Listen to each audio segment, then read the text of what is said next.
Here's the thing, your lower back, it's not tight, you're unstable. And if you're a woman over 40 that keeps trying to stretch it out and loosen it up, well, you're actually treating the symptom and not the problem. So in this video today, I'm gonna teach you why this is happening and what you can actually do to solve it and get a resolution for good. We all know it feels good to just try to move and stretch our back when we think it's just stiffness or it's having this ongoing pain. But you may notice the more you stretch, then your symptoms just come back again, or maybe even makes it worse, which is what we don't want. So what do we need to do instead? Well, a lot of reasons why this is even happening. So as a woman over 40, you're having some hormone changes. This is going to affect your soft tissue and that support around your spine.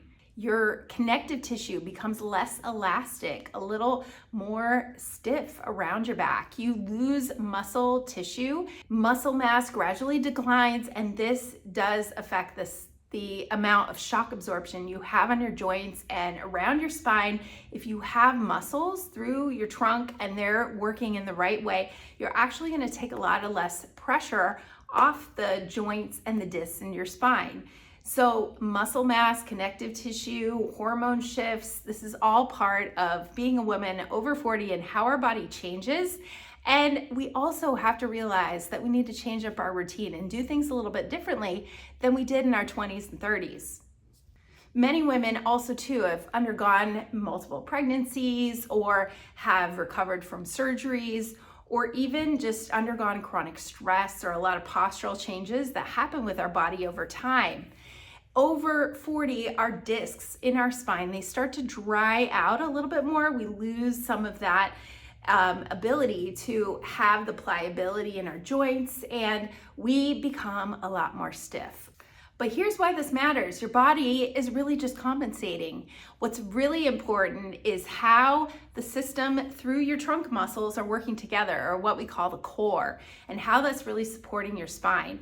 So you've heard of core exercises before, but you may just resort back to stretching because it feels good in the time. But if you're not really working on the right type of exercises to focus on the diaphragm, the deep abdominals, the lower back muscles, and your pelvic floor muscles all together, that whole system really helps support and stabilize your spine. So when you're twisting, bending, moving, you will want those muscles to take up the shock absorption rather than all the stress through your back.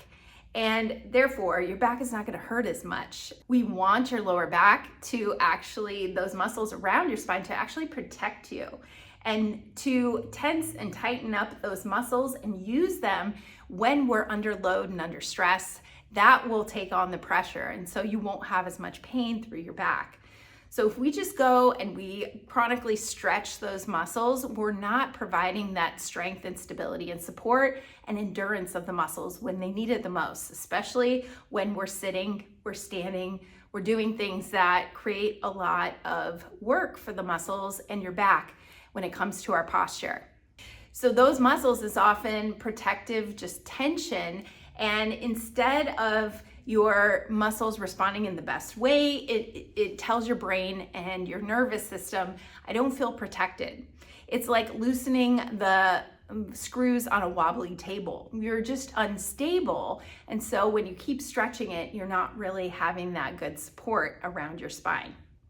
So for some women, overstretching can make their women's health symptoms a little bit worse. With dealing with prolapse or bladder leaks, you may create more instability and less support around that area in your pelvis. You may also just experience this chronic back pain that just is not going away. So what to do instead? Well, I'm a big proponent of Pilates-based exercise because it's going to focus on your posture, alignment, lengthening your spine with the breathing. And it's really going to make you focus on the deep core muscles if you're doing it correctly and you're doing it in a more therapeutic manner, not just jamming through exercises or just doing a lot of crunches and planks. I'm talking about mindful Pilates-based exercises. Including your breathing is a huge part of it because your diaphragm is the top part of that core. If you are going to lift anything, you want to make sure you're exhaling and breathing at the same time and drawing in those muscles to act like a corset around your spine. So some gentle Pilates-based exercises, which I have a guide I'll link below to a 5-minute basic routine to help reset the pelvic floor and core, and something you can do on a daily basis.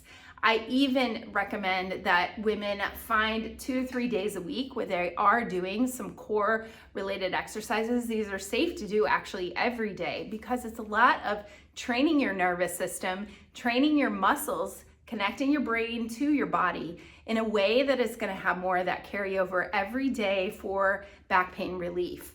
So if we just go and we stretch the muscles, but we don't reinforce the stability, control, and strength of them, then your body is never going to learn and you're going to stay in the same cycle over and over.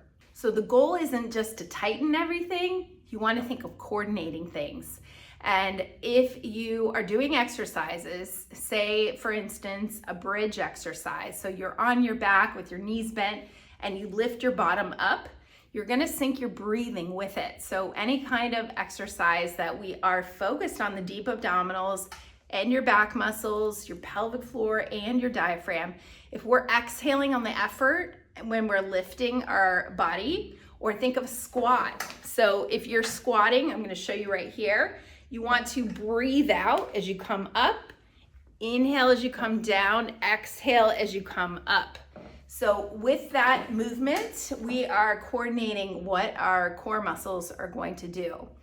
Now, on a daily basis, you can think about this if you're, like I mentioned, lifting clothes out of the dryer or you're picking up some toys from the floor. You want to encourage that exhale and the breathing as part of using your core the right way to protect your back. So what women do notice when they stop overstretching, they'll have less flare-ups, they'll have less back pain, you'll actually be able to stand or walk a little bit longer. You won't feel like you always have to shift your body in your chair or in your car. You'll have less of this irritation or pressure or heaviness that you might get around the pelvic area if you're experiencing prolapse or any bladder problems. These symptoms might get better as well with less overstretching. So we want to encourage the nervous system to really understand what it means to support rather than just stretch. That is the goal of this video, to teach you not just to overstretch and why that's happening, and instead have your body feel more supported. Get your back pain, get control of it, and get it better now in a safer manner. So this message is very important for women that have had surgeries, especially abdominal surgeries or hysterectomy. You've had pregnancies in the past and feel like your body just hasn't recovered the best way, or you're just experiencing this chronic back pain that can't go away, and you try things like a chiropractor, massage therapist, acupuncture, and you just keep getting flare-ups, or you keep going to yoga classes and it's just not getting better. So think about this, and I hope you learned something from this. I think it's important to note that Pilates can be one of the best ways to really support your spinal muscles and help you in the long run, especially down the road for aging. And so you're really protecting your body, but you're also making it feel stronger, more capable for doing other activities. So stay on this channel and watch the next video. It's all about 6 Pilates exercises that are going to be the best for back pain relief. Thanks for watching.